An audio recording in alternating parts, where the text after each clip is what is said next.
what's the name? Michael Essien and Asamoah Gyan and co. They were playing at the youth stages. Well, it tells us the structures must be put in place properly. Looking at things, the way things are going. This man, the immediate past coach. No. Oh, coach. Okay. Bobo.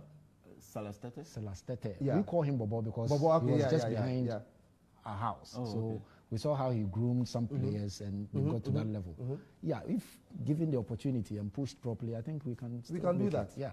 Okay. But you know, just a quick one. Yeah. I'm told a footballer once said that to be successful, you must first conceive that in your mind. And so to believe that you are the best, you must first and foremost believe that in your mind, then you work towards it. And so I think that goes without a given. I mean, it's something that is factual, unless you are not creative in the kind of things that you do. So but I'm saying that in Ghana, we haven't planned anything. And the reason why I'm disturbed or I'm saddened by the fact that England was pushed out is that they have developed soccer. Yeah. You get it? They have developed soccer. They have grown it. They have invested in it. The most expensive league exactly. in the world. Yeah. So I was thinking that the boys, they had the game in their hands at the beginning. They just lost it. Yeah. They just lost it. They just lost it. Like Stephen Intim. It's sad. It's sad. It's sad. He was on the ground, but he made Freddie Blay buy buses to do that. Well, I don't think it was beautiful buses. Really beautiful buses. No, so Freddie Blay says it is foolish. Is it the party that got it, or it's Freddie Blay himself? Well, from the current interview he just granted, you could see the direction from which the buses were coming. He made it clear that it is a party arranged something, but he fronted it, which is normal in business. I don't think this is anything illegal or criminal.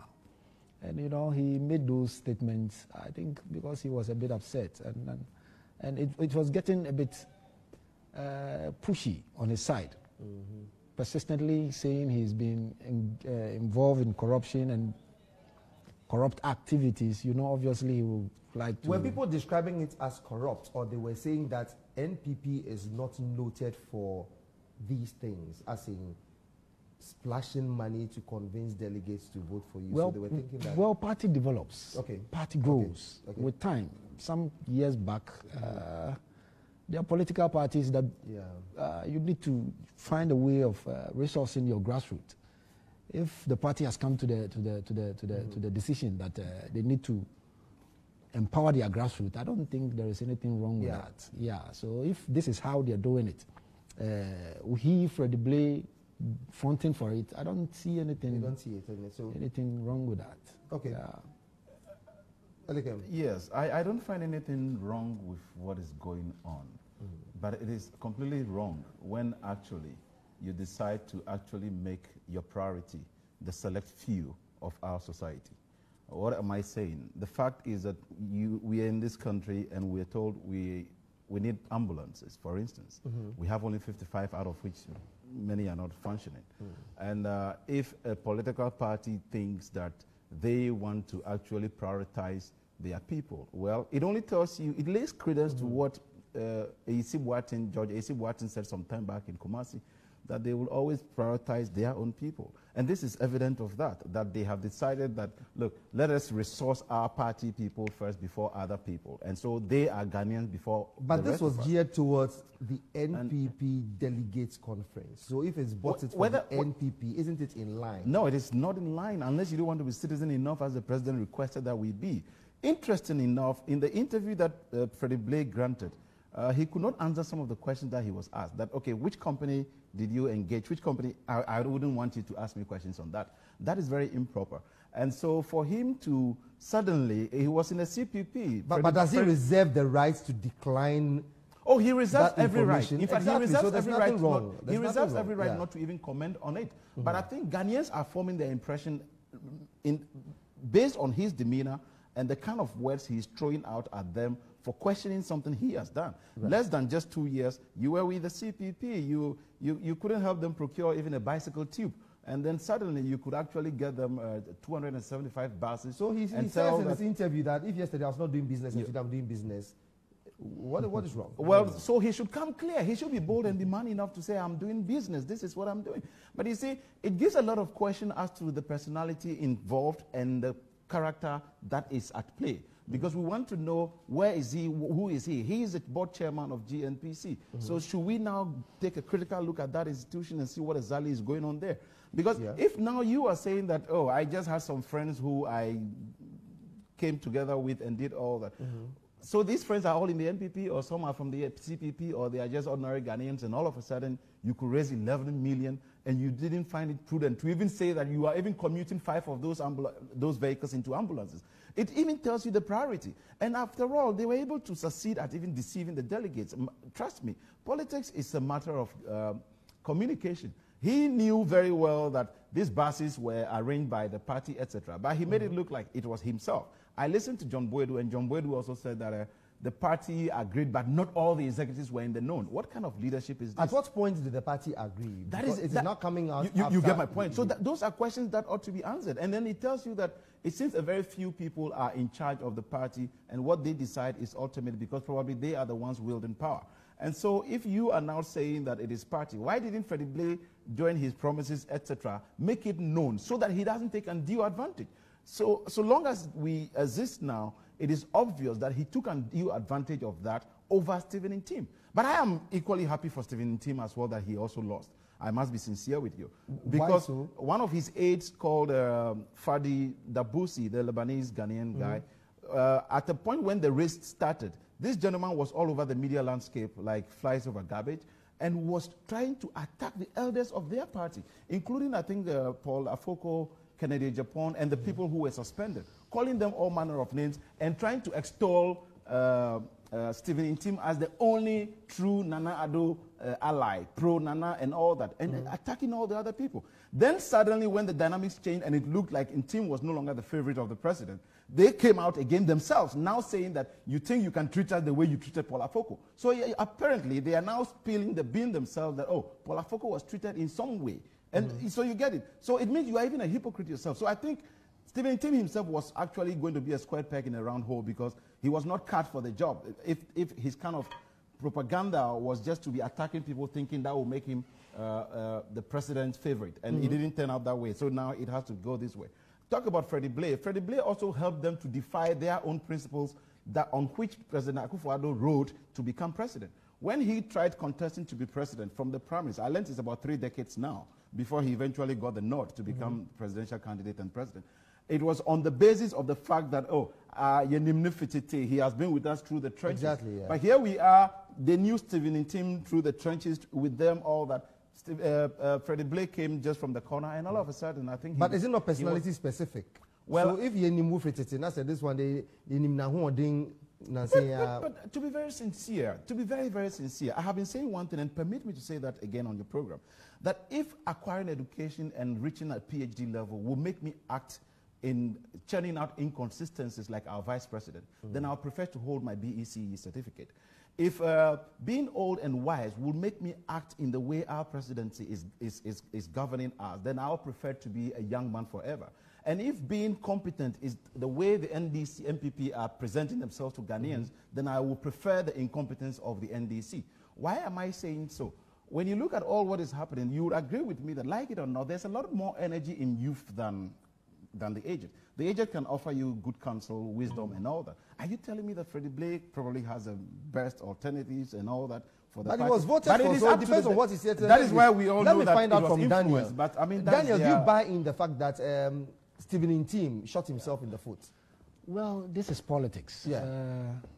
Political campaigns are run from start to finish, and you should be very careful certain things you do along the line. From my brother's submission, it is very clear that what Freddie Blayne was alluding to as some statements being, I don't want to mention any word here, is getting clear that we have a group of people in Ghana who always go that line, and it's a bit distasteful.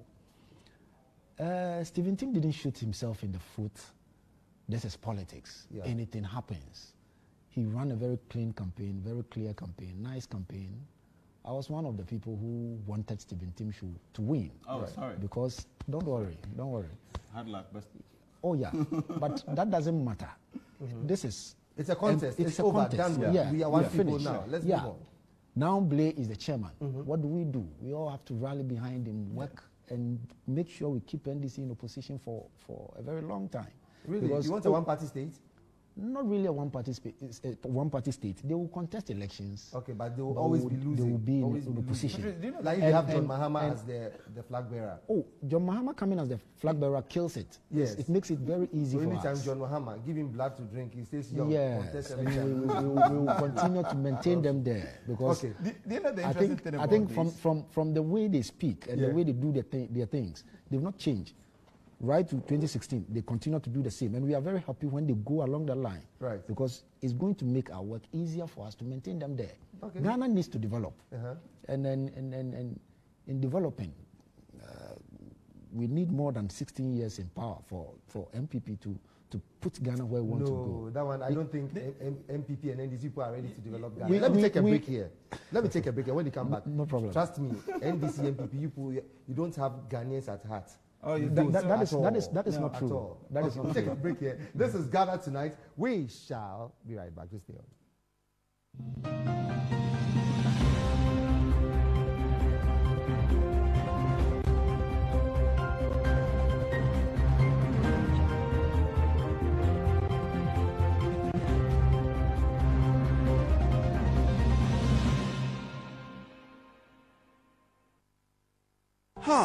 It's another beautiful day and more satisfied clients to talk to. Mr. President? Mr. President, please hold on. I would not be where I am today without the business loan from Ideal Finance. Thank you, Ideal. Mr. President? Excuse me, sir. Please, you have to sign here, you sign here, and then you go here, and then you come here. Ideal Import Loan. You do all.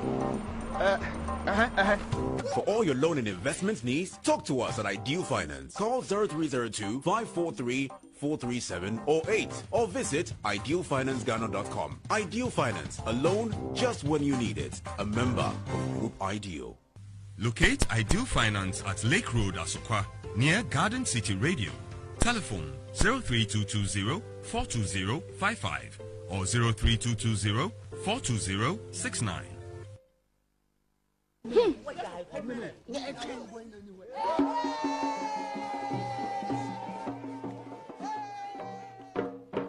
Miliano, it wasn't easy at all. Can you imagine not paying your taxes since 2014? The penalties, but the GRA surprised me greatly. They granted me tax amnesty. All the penalties and interests since 2014 to 2017 have been forgiven. Oh, even my wife, who has never registered with the GRA and never contributed since 2014 to 2016, has been pardoned as well. This tax amnesty is for you too. If you let this opportunity pass, visit any GRA office near you and apply for tax amnesty today. Submission of applications end on August 31, 2018. Comply or face possible prosecution. Your sins are forgiven. Help build Ghana.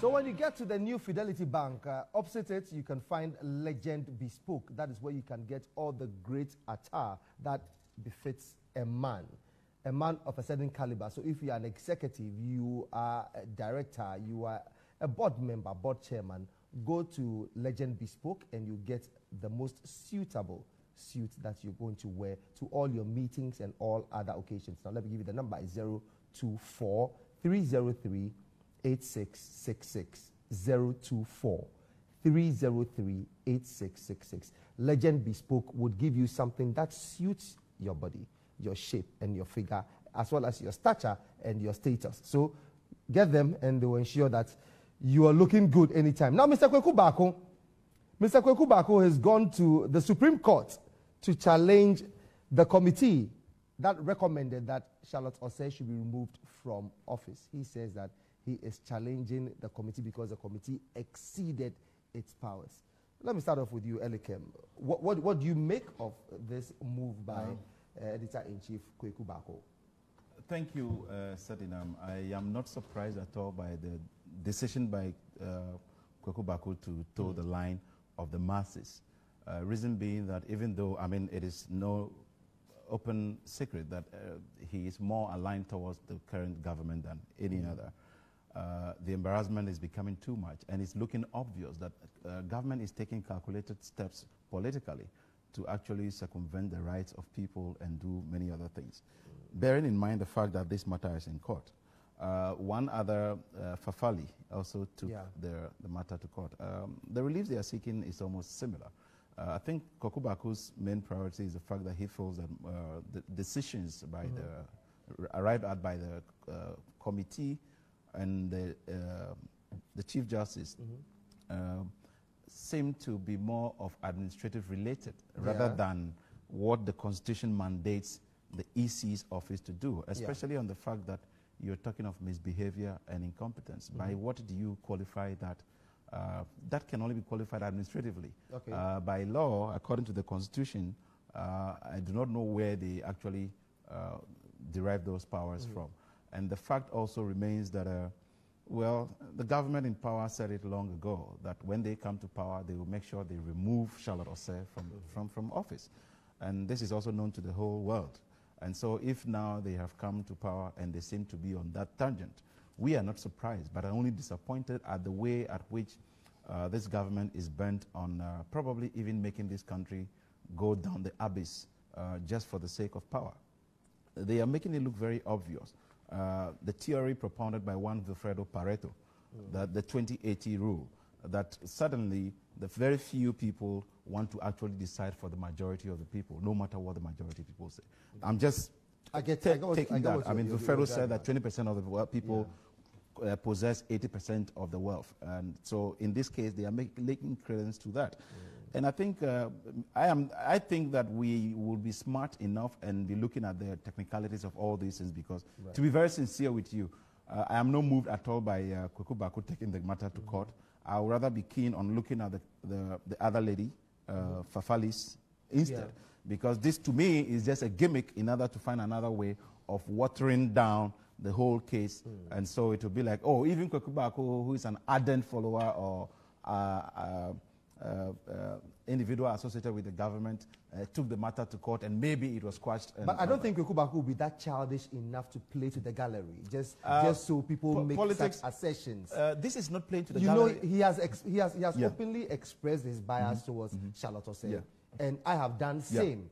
You know, I also did same. Yeah, so it doesn't mean that he's just doing this to play to the gallery. I don't. Well, think so. I pray so because he's represented by no less a lawyer also than Samson Ladi Ayenini. Well, and they are seeking 18 reliefs. Well, so the two of them can't be joking. If you say no less a lawyer than Samson Ayenini, I know other lawyers who I can equally, I would even vouch for rather than even Samson Ayenini, without any malice intended. But the point here is that I would prefer to be much careful tactically and politically, to be watching from the other end rather than keeping my focus on what Kweku Baako's case is going to be like. The fact remains that even the relief they are seeking is almost similar. And so I would prefer to rather be there than here. Because, look, it is not playing to the gallery at all. Politics is a very, very, but the judge is not going to look at it coming from Kweku Baako. No. Well, he's going to look at it I do not want to remind you of the findings of Anas Arimiyao, Anas on even some of our judges and all that. So I want to only believe that this case, when taken to the court, would actually test will stand the test of time, and Madam Charlotte will be vindicated. Okay, because let me come to Dan. Dan, Kweku Baako is seeking 18 reliefs. Well, Kweku Baako is one of the finest journalists in Ghana. He's been very outstanding, and you can't really criticize most of his judgments, because he does things by convictions. And I believe he serves as a role model to most upcoming journalists. And as a Ghanaian, I believe it's in the right direction if he should take that move and test the laws of Ghana. We in MPP don't see anything wrong with that, because that is how democracy is deepened, and that is how people should understand that with issues like this, you go to the court rather than making noise on the street and organizing demonstrations which don't take us anywhere. Oh, you're sure? Demonstrating on the streets? Oh, yes. Reserved right? You see, certain demonstrations are clearly irrational. Like sometimes. what? Certain. Like what? Give us an example. Immediately after this, the removal of Charlotte Osei. That was a planned demonstration. Yes. And they are saying it is not rational. Oh, please. Oh, Lord God. The law has worked. What did the president do wrong? This is what he should do, and it is a command from the law, not that he has a discretionary power that he couldn't use. But we all know that the law can be an ass. Even the committee, well. So it is possible that the law is flawed. Well, it is possible. Yes. That's why it's gone to the Supreme Court for interpretation and all these things. Very well. That is what I'm saying. Yeah. So we should test it in the Supreme Court. Wherever we will get a better interpretation of the law, then we work with it, rather than making and shouting and on top of our voices, which leads us nowhere. That, I don't think I subscribe to it at all. So I support Kwaku Baako to doing this, so that it brings finality to this whole issue. That is how I see it. I have even lost count of the number of demonstrations they held when we were in power and they were in opposition. So you want to go? You want to start counting demonstrations? It only tells you one thing, and I wish the NPP will always remind itself with that. They keep saying that, oh, you guys will be in opposition forever. Guess what? A party in opposition is actually a government in waiting. Well, we are not. So I'm actually lacing my boots, waiting to get there. We are not saying. So we are not, when you are here in power, the next place you are going is actually opposition. Recently, the elections in Mexico ended. A party that has ruled for over 30 years, like ANC, lost power. So there's no way you can say you stay in power for forever. No, but we are saying, for Ghana to reach where we want to be, NPP should continue to be in power. Facilities that are ready will not be open. Interestingly, our brothers continue to do these things, and they forget that when they do that, they ridicule themselves. Just a few years ago, they were in power. Yes. You have been in power for more than 8 years. Kufuor started this, President Kufuor started these affordable houses. Did you ever complete them? Oh, so that is the reason why you don't want to open the medical facility? No. I'm making reference to what you are saying. You are trying to say that the medical facility has been there and it's not being used. And it's completed. But those affordable houses were in the names of partisan political... Yes. It is. No. Unless he wants us to open that Pandora box. No. It wasn't. That is not true. Because it's not true. Because those were the allegations made by the NDC. And they never proved that. When you want to defend yourself, allegations are by NDC. Yes, no, it was NDC who were making all those allegations. You know, it's just like the president was in the Volta region. And it was this... You didn't put beds in the hospital, so you wait when we get there. You see, unless the beds, they vanish or they expire after. These problems happening now are manifestations of mismanagement from the past. You cannot mismanage now and then immediately you start seeing the... So since you came to power, how many ambulances have you acquired? And how many V8s have you bought? Well, I don't have count of V8s that we bought. Look at the smile on your face. I don't have count of... Yes, because obviously I don't work in all the ministries to know the count I can tell. V8s but don't you see, hold on, you see, you're a young person, he is, and I am too. Yeah, I keep on making reference to this fact that, look, the nation belongs to us, the youth. So let us not allow those kind of people to take us for a ride. The president... So your relative, yes, your friend, your close pal could be suffering at the hospital or at the clinic. And there is no way the person... Let me just give you this issue. Listen, when MPP came to power, you knew there was a directive from the president that there should be... They shouldn't buy cars. Oh, it's a blatant lie. I can give you enough evidence. Look, you know what they did? No, let him finish. Maybe he's accepting that they finally bought cars. I'll tell you what they did. I'll tell you what they did. We shouldn't nobody buy cars. Yeah. And as it stands now, I've not heard of any counter directive that you should start buying cars. Any counter directive we should start buying cars. Okay. So there's a directive not to buy cars. Yes. But the cars were bought, but not based on the directive. Yes. No, I'm saying that. Yes, in the sense that, well, if you work it. But it is obvious. We are seeing them on the street. What was happening? Oh, please. When we were in opposition, still people were using V8. Yes. Okay. So when we were opposition, we know ministers who were 2017 and 2018. So does that mean if you come to power, you shouldn't use a car? Is that you know what was happening? When the president issued the directive. I know people who were using 2016 before the elections with the latest Land Cruisers in MPP, and they continue to use those cars. But it's 2016 registered. We are talking about state automobile. Check AMA. State car. Let me give you an example. Yes. Check AMA. Ajesoa. Yeah. He's still using his old.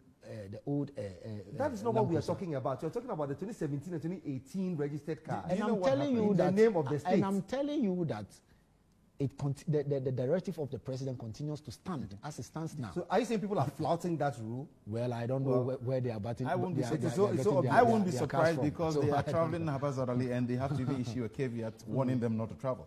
You know what they are doing? That is not true. As of 2017, the state was actually buying vehicles. But you see, state vehicles could even have more than one number plate, especially the security. So what they were doing was that they buy the new cars, then they put old number plates on them. Exactly the what moment they we were entered doing. 27, no, we exactly didn't. What they were doing. No. Vehicles. Not that exactly what they were doing. They did it. That is what they did. Yes, no, they did it. Yeah. And you are also repeating it. Well, I don't know of it. He's saying it. Okay, so then at least you are not aware of what you are saying it. No, that is what that was how your government was running. No, that is what the state is running. That was how come you never procure the ambulances and you're asking MPP to procure they do that, and then they were using old number plates for the vehicles in 2017. The moment we entered 2018, then now they took the old plates and began to put the real 2018 plates on them. But you see, on a more serious note, whether NDC or NPP, I wish a time will come where government will see the need not to even buy cars any longer, but go into leasing from these companies so that the burden of maintenance, servicing, etc.,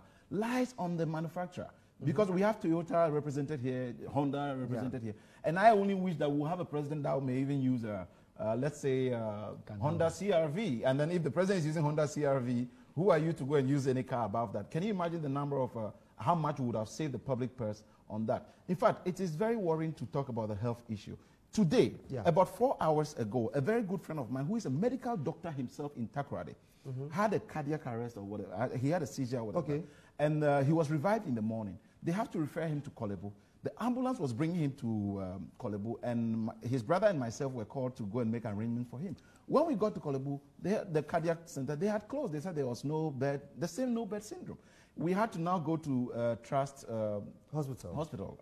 And equally, the story is the same, but they had to just attend to him, and then he moves from there and go and sleep in a hotel so that tomorrow by 4 p.m.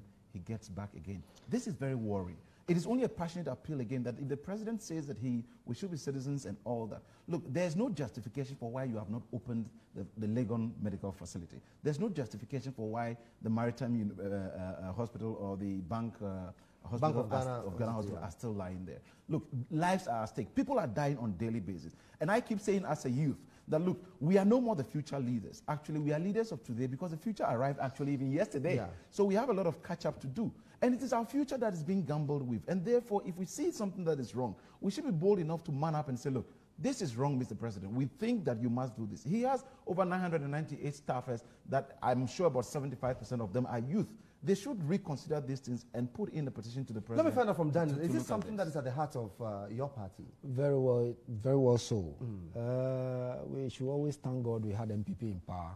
Oh, because I don't want you to go that route because when you travel that route, it gingers and bubbles certain things inside of me. I don't want to get into that. You see, the reality of the issue is that this no-bed syndrome is not a new thing. No. So has the NPP noticed that? Or has the party, has Nanado's government, have they noticed that? Have they noticed we don't have ambulances? Are they now realizing it? The no-bed syndrome is not a new phenomenon in Ghana. Thank you. That does not mean that it's not something that we shouldn't take a critical look at. The economy is sick. No, you don't heckle him. Oh, okay. Sorry. I was all the way. You know, it's not my style. It is. The entire NDC, the way that is how they do. So it's okay. You are bringing more trouble. So it's a problem that has been identified, and very seriously, the government is considering how to solve these issues. Provisions have been made. I know of a project to even find a way of supporting even the private institutions as well to complement the effort of the government. But majority of these private hospitals have their own ambulances. Yeah, I'm saying that there is now gradually there is this plan of trying to have a strategy with the private sector for government to help them expand more, make them very, very stronger, so that they can support government facilities. Government facilities.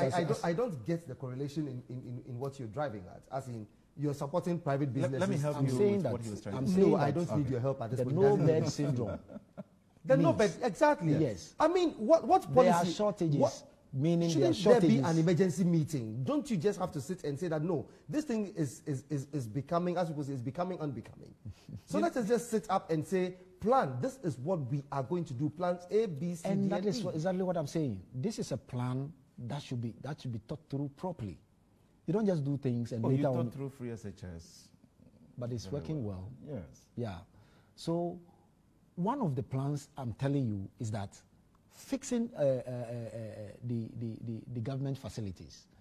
This Legon hospital you are talking of, very recently there are moves to open that facility to start working. Yes. When these all come on board. How many people die? Well, it doesn't matter. It matters. People are dying. If during your time you could have people died in those times, it doesn't.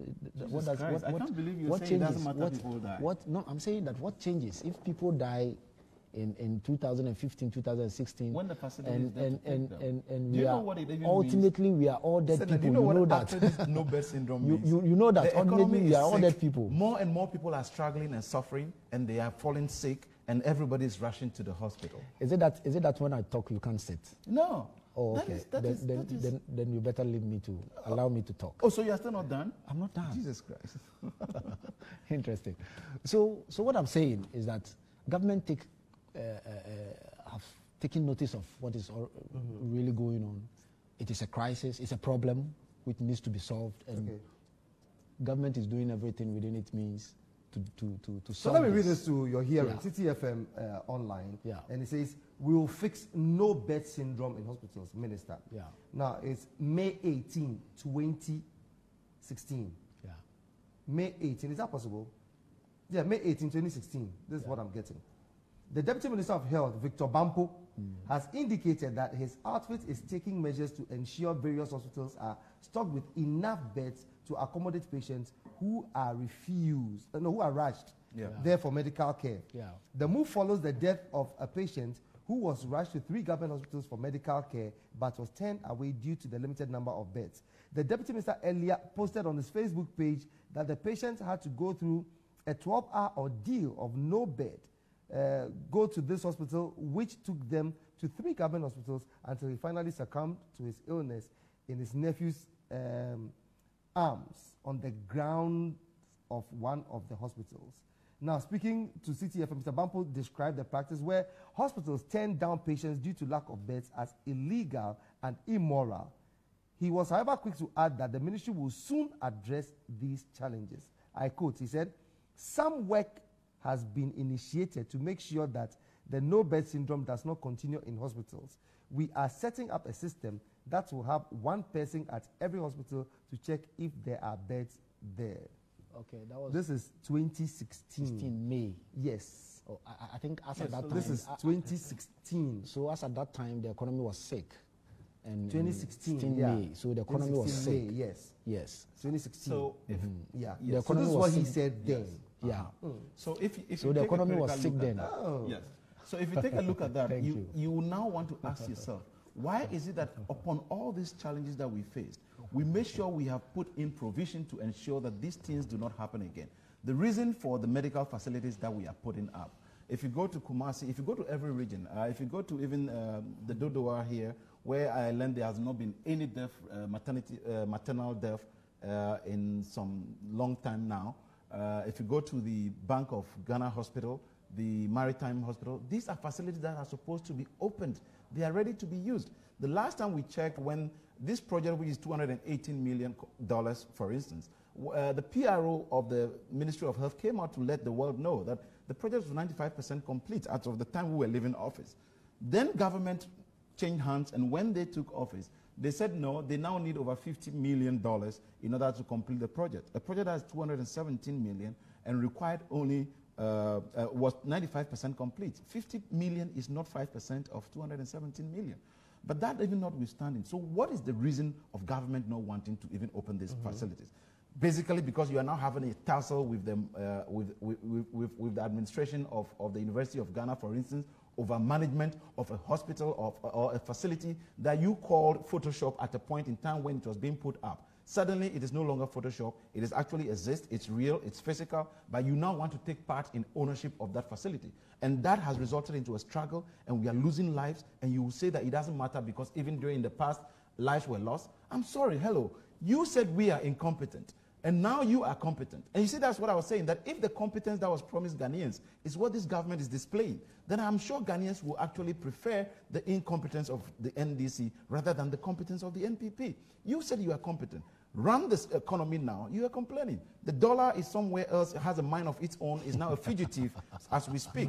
And anytime Dr. Bawumia has to say something, other people from within have to even come to counter. Do you have any means of suggestions that we can use to solve this no-bet syndrome? You can go on our Facebook page, like it, and then that's TV Africa GH, and send in your comments. Also, the number is appearing on the screen. That's a WhatsApp number. You can send in your comments. We're talking about the no-bet syndrome. We're talking about the Freddie Blade 275 buses and many other issues. But the key thing is that how do we solve this? It's your party poised, because if as far back as 2016, May, a deputy minister spoke to this matter, and you didn't take cognizance of that, and we're still being faced by it today, then it looks like political parties are taking the citizens of this country for a ride. Well, I don't believe so, because MPP coming into power as of 2016 was faced with a barrage of difficulties and trying in its own means to be solving problems one after the other. With the health sector, we tried to fix this NHIS by paying most of the debt off. We're trying to get, well, your own administrator is now saying it will collapse. So how does So we're trying, as I said, government has taken notice of all these no-bet thing, and you can't just use a day or two to solve such a situation. You didn't need a day or two to solve it. That's not what we're talking about. Yes. I'm sure that if you have a research department, you have a research arm of the political party. Sure. So all these things that were going on, how did it feed into the campaign to come to power? Or it was just free SHS, that was all? No. That is what I'm saying. That, well, if you talk of a campaign and per the manifesto of MPP, we made it clear in there how we're going to solve these issues like this. And that was what I was telling you. One of the reasons is to even empower the private sector, the private hospitals, support them, and they can. Why can't they support the government hospitals? You're supporting private hospitals. I'm saying one of it. I'm not saying that we are going to. But that is not the key thing that you're looking at. We're looking at the government hospital where many people go with their what's the name, national insurance card, health insurance card. A facility. Yes. You see, I made a statement that some of these things probably may be mismanagement. A facility like Kolebu is semi-autonomous. They generate IGFs. They can, if these IGFs are even used efficiently, I said, some of these problems should be solved. Because I don't see how a facility like Kolebu. But you see, there's a minister there who has a supervisory role over it. So can't he say that how much money are you generating? What are you using the money for? Yes, can't you buy beds? there is a minister, and there was a minister, and that facility was made semi-autonomous. There was a minister, but the place, yes, and they generate those monies. If they can use those monies efficiently, things will be better. But that does not mean that government is reneging on its promises or whatever. Government has taken notice of the situation. That is what I'm saying. So no bed and no ambulances. But 275 buses. That was an individual's project. You don't compare. So if that an individual can do that, what is stopping the government from doing it? Oh, that is your suggestion, your opinion. 2006, you didn't do much of that. We couldn't have done 2016, your minister, your deputy minister, spoke to this matter in May. But in May, yes. In December, what did you do about they spoke again about the same matter. That was the reason why the facilities such as the Legon Medical, the University of Ghana Medical Center, that brought ambulances. The Bank of Ghana. What number of patients could those facilities take? The expansion of the Ridge Hospital, which is now a regional hospital status. If you go to Wa, if you go to Tamale, that is the reasons for the expansions in order to still take in more. And while we are doing this, it is the reason why we need to make sure that the economy is also healthy enough in order to make sure that people live healthy lives. And so when they come to the hospital, they are not coming as very sick people. They're only coming for review. Some messages have come in for you guys. The next moment. Okay, this one says, Richard from Ashama. Oh, he says, I'm so happy Croatia won against England because they want Ghana to become a lesbian and homosexual. Finally, God has answered my prayers. That is what he says.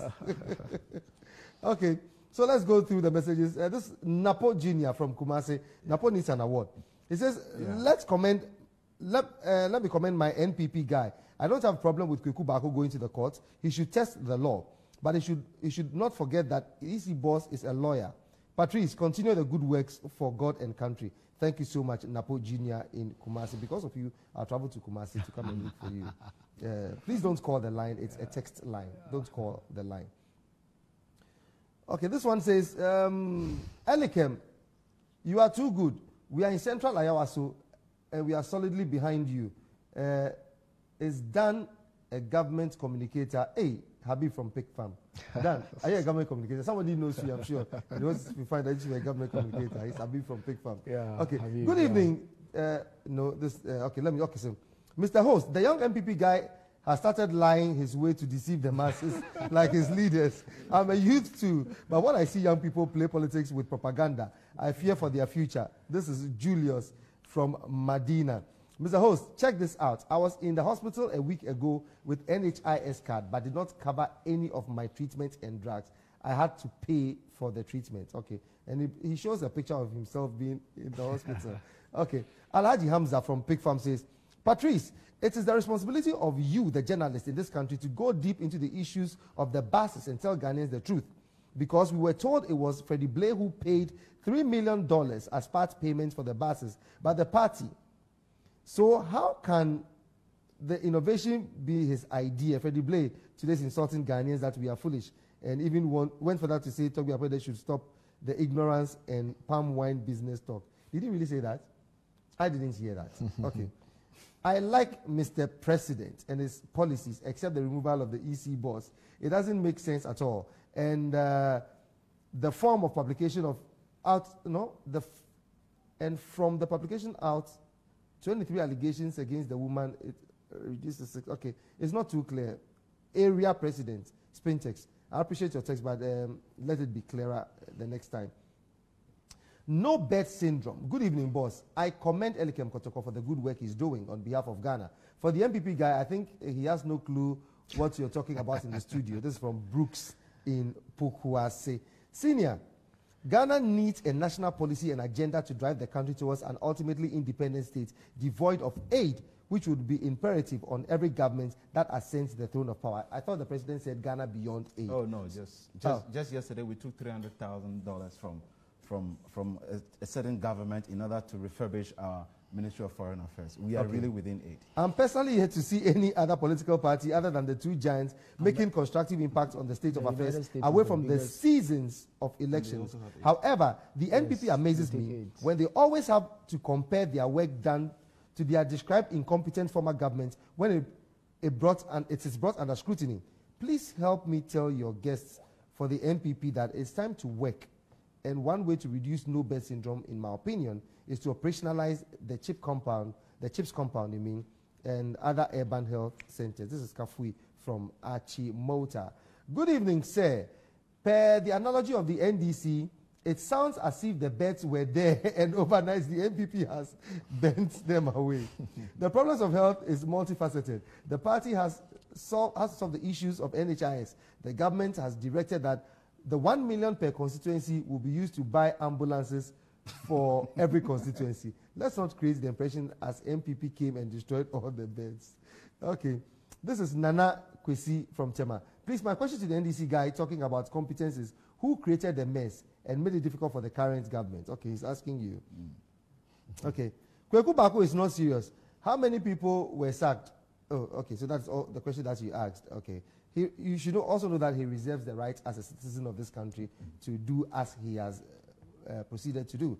Dennis from Domi says, as a medical professional, most of this no-bed syndrome arises due to inability to attend to some of the cases. So I think we strengthening the hospitals with equipment and personnel can reduce this no syndrome in the tertiary hospitals. Yeah. So we need personnel. But we, the same people, are failing students who, one way or the other, don't qualify, supposedly. So maybe mathematics or some core science or core physics or core chemistry, core agric, everything core. And then you say you shouldn't go to medical school. Meanwhile, you say that the ratio of a doctor to a patient is like 1 to 1,000 or 2,000. And you know, it is most unfortunate. Yeah, briefly, we are out of time. I'll have to stress on this. Yeah. It was one of the major reasons why the NDC in government took the decision to make sure we opened the gates to allow for a lot of nurses to be taken in and then scrap off the allowances. The reason was that government could not afford continuously paying allowances to nurses. If government would have to be paying nurses allowances, then it will be limited in the number of people it will take. Okay, done. We're out of time. Sherifatu. Let me just say one thing. A group known as the Youth for Democracy will be holding a press conference tomorrow in Ho, also related to the birth and death registry issues. And we sincerely pray that, just as you and I are aware, that Pius Hajida has been recalled. Alfred Obin, when we said was corrupt, the president cleared him, but he was fired. So I pray that Pius is not fired. Please, stop these jokes. What is it that you are going to do press conference on this? Please, stop. Ghana should be a serious country. We want to develop. Oh, really? These jokes, we should put them aside. Okay. Where Ghana has gotten to now, we want to develop. Daniel Dankwa is a communications team member of the NPP, and Elikem Kotoko is the National Youth Organizer aspirant of the NDC. Show proudly brought to you by First Trust Savings and Loans. Cool mineral water, that's the most refreshing mineral water. I know that you need 8 glasses of water a day. And of course, Legend Bespoke, the best place for every man to visit. They are located opposite the New Fidelity Bank, close to the Morning Star School. So when you get there, walk into the place and you'll be glad you did. My name is Sedinam Amegashi. Good night.